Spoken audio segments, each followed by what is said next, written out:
Every single day, humanity produces over 1 million tons of plastic, an amount so staggering, it's almost impossible to truly imagine. That's enough to build a mountain of bottles, bags, and gadgets in just 24 hours. Picture a city skyline, but made entirely of plastic, growing taller with every passing minute. Plastic is everywhere, woven into the fabric of our daily lives. It's in your toothbrush, your lunch container, even the keyboard I'm typing on right now. From the moment you wake up to the moment you go to sleep, you're surrounded by it. Plastic is cheap, versatile, and incredibly durable. So we use it constantly, often without a second thought. It's in our homes, our cars, our workplaces, and even in the clothes we wear. But have you ever stopped to wonder where all this plastic actually comes from? What's the real story behind the objects we use every day? Its story starts deep underground in the messy, mysterious heart of our planet, where ancient forces have been at work for millions of years. We'll follow the journey from ancient crude oil, formed from the remains of prehistoric plants and animals, to the shiny, colorful plastic in your hand. This process involves intense heat, complex chemistry, and a lot of human ingenuity and hard work. It's a marvel of modern science and engineering. Plastic keeps our food fresh, makes our cars lighter and more efficient, and is absolutely essential in medicine. Think of syringes, IV bags, and life-saving equipment. But that convenience comes with a hidden story. A story that's often buried beneath the surface, out of sight and out of mind. To truly understand plastic, we need to go back, way back, to a time when dinosaurs roamed the earth and ancient oceans teemed with life. That's where our story begins, in a world unimaginably different from our own, yet connected to us through the objects we use every day. We'll trace the path of a single plastic bottle, from its prehistoric origins to the factory floor and beyond, following its journey through our modern world. It's a journey of geology, chemistry, and engineering, a transformation that's changed not just how we live, but the very world we live in. And like any good story, it has a beginning, a middle, and an end we all need to consider, because the choices we make today will shape the plastic world of tomorrow. The story of your plastic bottle doesn't start in a factory, or even in the last century. It begins millions of years ago, in a world teeming with microscopic life. When tiny plankton died, their bodies drifted down, settling on the ocean floor, joining countless others in a slow, silent rain of organic matter. Over centuries, these remains were buried deeper and deeper under layers of sand and rock, compressed by the immense weight above, and slowly transformed by heat and pressure. This natural process cooked the ancient organic matter into crude oil, fossilized energy, locked away in the Earth's crust, waiting to be discovered. But finding this oil is no easy task. Geologists use seismic surveys, sending shock waves deep underground to map hidden reservoirs that lie miles below the surface. Once a promising site is found, massive drilling rigs, some towering above the ocean, others anchored on land, bore through rock and sediment to reach these ancient deposits. The extraction is a feat of modern engineering. Diamond-tipped drills cut through solid rock, drilling mud cools and lubricates the machinery, and sometimes oil bursts forth under its own pressure in dramatic gushes. More often, though, powerful pumps are needed to coax the thick, heavy liquid up to the surface, drawing out the ancient energy drop by drop. Once extracted, crude oil is a dark, sticky mix of hydrocarbons and impurities, a raw material that's not yet useful for fueling cars or making plastics. To begin its transformation, the oil is transported, sometimes across continents, by vast networks of pipelines or aboard giant supertankers, all heading toward refineries. In its raw state, you can't just pour crude oil into your car's tank, or mold it into plastic forks and bottles. It needs to be refined and reimagined.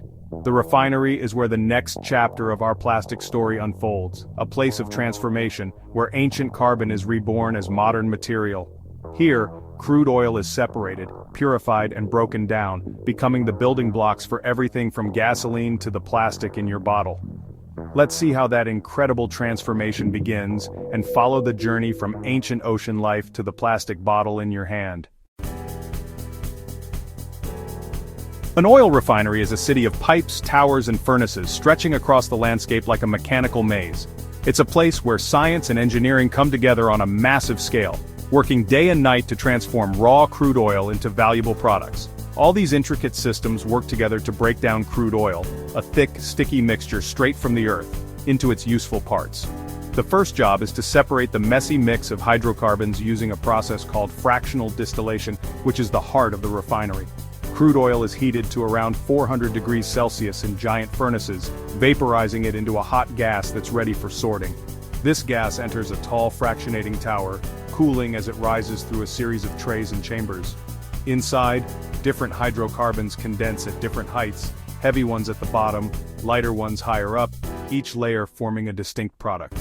Near the top, we find naphtha, the key ingredient for making plastics and many other chemicals we use every day. Naphtha is a light, volatile liquid, similar to gasoline in appearance, but destined for a very different fate in the world of chemistry. While some refinery products fuel our cars, trucks, and planes, naphtha is set aside for the chemical industry, where it will begin a new journey. It's the essential feedstock for the next transformation, moving from the refinery to the chemical plant through pipelines and tankers. Out of thick black crude, we've isolated a clear, valuable liquid, one that will soon become the building blocks of modern life. The next step is cracking naphtha into even smaller building blocks, using intense heat and pressure to break apart its molecules. This is where chemistry truly takes over, unlocking the potential hidden within each drop of naphtha. Let's break it down further and see how this clear liquid is transformed into the materials that shape our world. Naphtha is still a mix of large molecules, too big for making plastic. We need to break them down through steam cracking. Naphtha and steam are blasted through furnaces at over 850 degrees Celsius, splitting molecules in less than a second. The result: smaller, more useful molecules, mainly ethylene and propylene. These are monomers, the basic building blocks of plastic. Ethylene and propylene are simple, reactive, and perfect for the next step.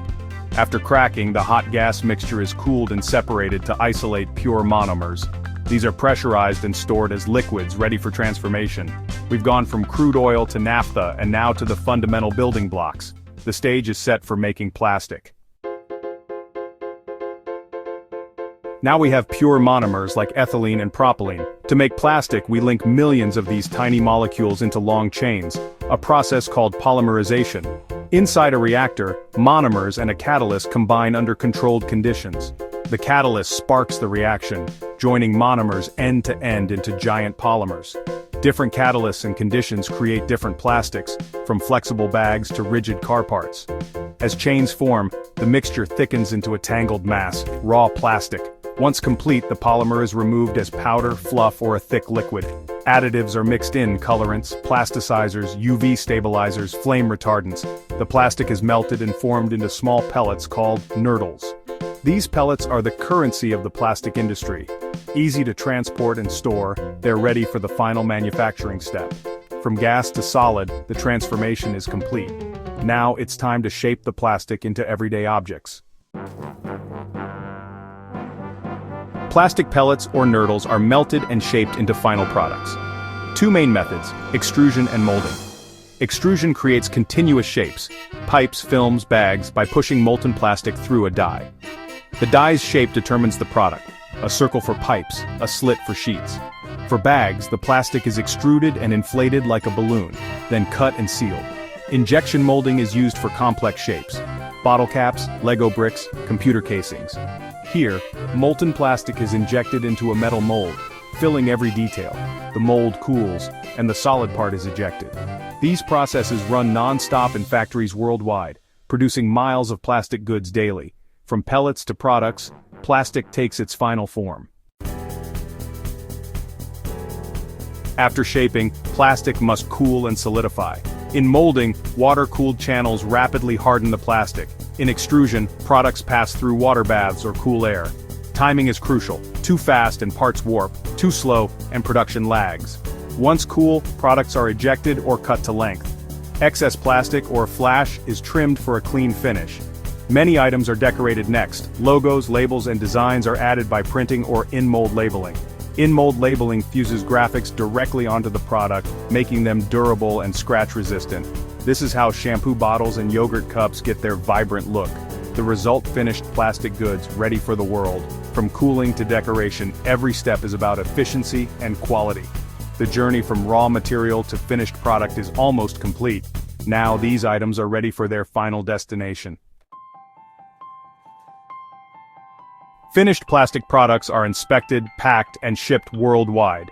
Factories in one country supply goods to homes across the globe. The journey from ancient oil to store shelf is a marvel of logistics and engineering. But most plastic is used briefly, then discarded. Its durability means it lingers for centuries, leading to pollution in oceans, rivers, and landscapes. Microplastics enter our food and water, creating a global challenge. Plastic's story is one of human ingenuity, but also responsibility. As we enjoy its benefits, we must rethink how we use and dispose of it. Can we recycle, reuse, or replace it more wisely? The next chapter in plastic's story is up to all of us. Let's write a smarter, cleaner future together.